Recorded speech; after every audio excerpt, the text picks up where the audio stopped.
السلام علیکم ورحمۃ اللہ وبرکاتہ۔ عزیز ناظرین، محفل تذکیر میں ایک بار پھر آپ سب لوگوں کا دلی خیر مقدم۔ ہماری یہ کوشش رہی ہے کہ ہم اپنے پروگرام کی کوالٹی کو بہتر سے بہتر بنا سکیں۔ انگلش داں طبقے کی ضرورت کو محسوس کرتے ہوئے آج سے ہم نے ایک اضافہ ہمارے پروگرام میں یہ کیا ہے کہ جو تفسیر آپ لوگوں کے سامنے بیان کی جاتی ہے اس کا خلاصہ انگریزی میں ایک پی پی ٹی سلائیڈ کے ذریعے آپ لوگوں کے سامنے پیش کیا جائے گا۔ تو جب ہم لوگ آپ کے سامنے اردو میں تفسیر بیان کریں گے، ہمارے انگلش داں طبقے کے لیے یہ سلائیڈ پیچھے اسی کمنٹری کا خلاصہ یا لب لباب انشاءاللہ تعالی پیش کرے گی اور آپ کو قرآن مجید کی تفسیر سمجھنے میں آسانی رہے گی۔ ہم نے پچھلی نشست میں سورۃ النبا کا پہلا رکوع اس کا خلاصہ آپ لوگوں کے سامنے پیش کیا۔ آج جو ہے ہم سورۃ النبا کے آخری آیات جتنی ہیں اس کی تفسیر آپ لوگوں کے سامنے پیش کریں گے۔ میرے ساتھ میں مولانا عبدالستار ندوی صاحب ہے، آپ کا استقبال ہے مولانا۔ اور اس آخری آیات کا لب لباب اور خلاصہ سب سے پہلے میں آپ لوگوں کے سامنے پیش کرتا چلوں کہ سب سے پہلے تو اللہ تعالیٰ نے قیامت کے وقوع اس واقعے کا ڈسکرپشن پیش کیا ہے کہ سور کا پھونکا جانا اور لوگوں کا فوج در فوج اللہ کی بارگاہ میں حاضر ہونا۔ پھر اس کے بعد میں اللہ تعالیٰ نے جہنم کا بیان کیا ہے اور جہنمیوں کے ساتھ میں کیا معاملہ ہوگا۔ پھر اس کے فوری بعد جو ہے اللہ تعالیٰ نے اہل جنت کس عیش اور عشرت کا جو ہے وہ مزہ لوٹیں گے اس کا بیان ہے۔ پھر اس کے بعد میں اللہ تعالیٰ کی جو عدالت لگنے والی ہے اس عدالت کا بیان ہے، اور آخر میں جو ہے سورے کے اللہ تعالیٰ کا آخری انتباہ، تنبیہ، وارننگ تمام انسانوں کے لیے، وہ جو ختم ہو گئے اور وہ جو آج بھی زندہ ہے اور اللہ تعالیٰ کی اس دعوت کا انکار کرتے ہیں، ان لوگوں کے لیے ایک تنبیہ اللہ تعالیٰ نے اس سورے کے آخر میں رکھی ہے۔ تو یہ جو ہے تمام کے تمام جو ہے آج جو آیتیں زیر بحث ہے اس کا خلاصہ ہے، جو آپ سلائیڈ کی شکل میں بھی دیکھ سکتے ہیں۔ تو مولانا ہم پہلی آیت پر آنے سے پہلے جو پچھلی آیت جو تھی اس میں اللہ تعالیٰ نے کہا کہ ان یوم الفصل کان میقاتا، کہ فیصلے کے دن کی گھڑی مقرر ہے۔ اور پھر وہ جو فیصلے کی گھڑی جب آئے گی اور جب قیامت واقع ہوگی تو قیامت کے دن کے احوال جو ہے آگے اللہ تعالیٰ نے یہاں بیان کیے ہیں۔ اور ناظرین کو میں یہ بھی کہتا چلوں کہ ہم لوگ اس سے بہت تیزی سے گزر جائیں گے کیونکہ قیامت کے احوال جو ہے ہم سورہ زلزال میں اور سورۃ القاریہ میں بہت ہی تفصیل کے ساتھ میں آپ لوگوں کے سامنے رکھ چکے ہیں، اس لیے بہت ہی مختصراً جو ہے ہم ان آیتوں پہ سے گزر جائیں گے۔ تو آپ تھوڑا سا تشریح کریں۔ قیامت کے کئی نام بتائے گئے ہیں، جس میں سے یہاں پر جو لفظ آیا فصل کا، اور فصل یفصل فصلن کی میننگ آتی ہے جدا کرنا، اس لیے وجع مفاصل جو بولتے ہیں جوڑوں کی ہڈی کو بولتے ہیں، یعنی جوڑ اور جدا۔ تو یہاں پر فصل جو قیامت کے لیے لایا، اس سے اشارہ یہ ہے کہ قیامت کے دن جو ہے گویا دودھ کا دودھ اور پانی کا پانی، یعنی جس نے ذرہ برابر نیکی کی ہوگی اسے بھی دیکھ لے گا، جس نے ذرہ برابر برائی کی ہوگی اسے بھی دیکھ لے گا۔ قیامت کے جتنے بھی نام اللہ تعالیٰ نے رکھے ہیں اس کا خلفیہ کچھ نہ کچھ ضرور ہے۔ اب ہم چلتے ہیں آگے آیت کی طرف، ہم ترجمہ کریں گے اور اس کے ساتھ ساتھ تفسیر کریں گے۔ یوم ینفخ فی الصور فتأتون افواجا، اس دن جب کہ سور پھونکا جائے گا تو تم سب فوج تر فوج آ جاؤ۔ تو سور کے تعلق سے بہت تفصیل سے بات ہو چکی ہے اس سے پہلے سورہ القاریہ وغیرہ میں، کہ قیامت کے وقوع سے پہلے سور پھونکے جائیں گے اور سور پھونکے جانے کی تعداد تقریباً 3 ہوگی۔ یہ میرے خیال سے دوسرے سور کا بیان ہے۔ جب دوسری بار سور پھونکا جائے گا تو تمام مردے جو ہے اپنی قبروں سے، یا جو اموات ہے جو مرے ہوئے لوگ ہیں وہ سب کے سب جو ہے اپنی قبروں سے، اور یا جہاں کہیں ان کے ذرے ریشے باقی ہے وہاں سے وہ زندہ ہو کر اٹھ کے اللہ کی طرف جو ہے میدان حشر کی طرف جو ہے وہ دوڑیں گے۔ اب سلسلے وار اللہ تعالیٰ بتاتے جا رہے ہیں کہ وَفُتِحَتِ السَّمَاءُ فَكَانَتْ أَبْوَابًا، اور آسمان کو کھول دیا جائے گا تو دروازے ہو جائیں گے۔ تو ابھی جو آسمان ہمارے پاس سامنے چھت کی شکل میں یا گنبد کی شکل میں نظر آ رہا ہے، قیامت کے دن آسمان کو گویا کھول دیا جائے، دروازے کی شکل میں ہر طرف سے دروازے ہو جائیں گے، اور ممکن ہے اس میں سے فرشتے وغیرہ بھی آئیں گے۔ وسیرت الجبال فکانت سرابا، اور پہاڑ کو چلا دیے جائیں گے، فکانت سرابا، تو یہ سراب کی ریت کی طریقے سے ہو جائیں گے۔ جیسے سورہ القاریہ کے اندر اللہ تعالیٰ نے فرمایا کالعہن المنفوش، کہ پہاڑ جو ہے جو اس وقت بہت تم کو جامد نظر آ رہے ہیں، بڑے بڑے نظر آ رہے ہیں، اور جس کے بارے میں جو ہے کفار قریش اور منکرین آخرین جو آخرت ہمیشہ یہ شک ظاہر کرتے تھے کہ یہ اتنے بڑے بڑے جامد پہاڑوں کا کیا ہوگا قیامت میں، تو اللہ تعالیٰ نے سورہ القاریہ میں بھی یہ کہا کہ دھنکی ہوئی اون کی طرح جو ہے یہ پہاڑ جو ہے وہ ریزہ ریزہ ہو جائے گی۔ اسی بات کو دوسرے انداز میں اللہ تعالیٰ یہاں بیان کر رہا ہے۔ ایک بات اور اس میں سمجھنے کی، اس سے پہلے جو آیت نمبر 7 پہ ہے والجبال اوتادا کا لفظ آیا ہے کہ اللہ نے پہاڑوں کو میخوں کی شکل میں زمین میں گاڑ دیا، اور جیسا کہ آپ نے بتایا کہ آج کی سائنس نے بتایا کہ جتنا اوپر نظر آتا ہے اس سے کہیں زیادہ نیچے، تو پہاڑوں کا چلنا، تو پہاڑ جب چلیں گے تو گویا نیچے کے ان حصوں کو لے کر کے چلیں گے، تو زمین کی کیا حالت ہوگی اس کا اندازہ کر سکتے ہیں۔ بڑا اچھا پوائنٹ۔ ان جہنم کانت مرصادا، بے شک جہنم گھات میں ہے۔ مفسرین نے یہ لکھا ہے کہ ایسا لگے گا کہ بس ان تمام لوگوں کے سامنے جہنم لائی جائے گی، اور جہنم کا یہ حال ہوگا کہ وہ اپنے وکٹمز کو، اس کے جو شکار ہیں جو جہنم میں جانے والے ہیں، ان کو پہچانیں گی، اور پہچان کر وہ اور زیادہ زور سے آواز کرے گی۔ جیسے سورہ ملک کے اندر ہے تکاد تمیز من الغیظ، تکاد تمیز من الغیظ، یعنی ایسا لگے گا کہ جہنم غصے سے بس پھٹی جانا چاہتی ہے۔ یہ اللہ تعالیٰ نے جو ہے اس کا ڈسکرپشن پیش کیا۔ اللہ تعالیٰ ہم سب کی حفاظت فرمائے کہ اللہ تعالیٰ ہم سب کو جو ہے جہنم کی آگ سے بچا لے۔ ایک پوائنٹ اس میں یہ بھی سمجھ میں بات آ رہی ہے کہ مرصادہ، حالانکہ جہنم کے لیے کچھ اور بھی لفظ لایا جا سکتا تھا، لیکن یہاں مرصادہ لانے سے یہ ظاہر ہے کہ گویا جہنم گھات میں ہے، یعنی جہنمیوں کو کا حساب ہونے کے بعد ان کو جہنم میں جانے کا انتظار نہیں کرنا پڑے گا، بس ادھر حساب ہوا اور ادھر وہ تاک میں لگا ہوا جہنم، فوراً جہنم میں ڈال دیا جائے گا، یعنی مہلت آرام کرنے کی مہلت نہیں۔ للطاغین مآبا، سرکشوں کے لیے وہ ٹھکانہ ہے۔ سرکش اس مراد یہاں پہ وہی باغی ہیں جو خدا کے نافرمان ہیں۔ البتہ جو مسلمان اپنے اعمال کی وجہ سے جہنم میں جائیں گے تو وہ تو اپنی ایمان کی بنیاد پہ کبھی نکل جائیں گے، لیکن یہاں مراد تاغین سے مراد وہی جو اللہ تعالیٰ کے باغی ہیں اور ان کی آیتوں کے منکر ہیں، آخرت اور قیامت کے منکر ہیں، ان کا ٹھکانہ، اس لیے کہ اس کے بعد جو الفاظ آئے ہیں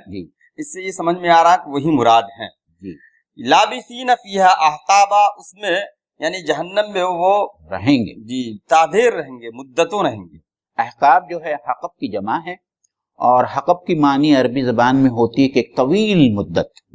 تو یہاں ایک علمی مسئلہ ہے جس میں ہم جانا اس وقت پسند نہیں کریں گے، جو ہے خلود کا مسئلہ، کہ کیا جہنم میں لوگ ہمیشہ ہمیشہ رہیں گے۔ اس کے اوپر ہمارے مفسرین نے اور ہمارے علماء متقدمین نے بہت ساری بحث کی ہے، جو علمی بحث ہے ہم اس میں اس وقت نہیں جانا چاہتے۔ ہم صرف اتنا بتانا چاہتے ہیں کہ اپنے ناظرین کو کہ ایمان والوں کے بارے میں یہ طے ہے، اور اہل سنت والجماعت کا یہ عقیدہ ہے کہ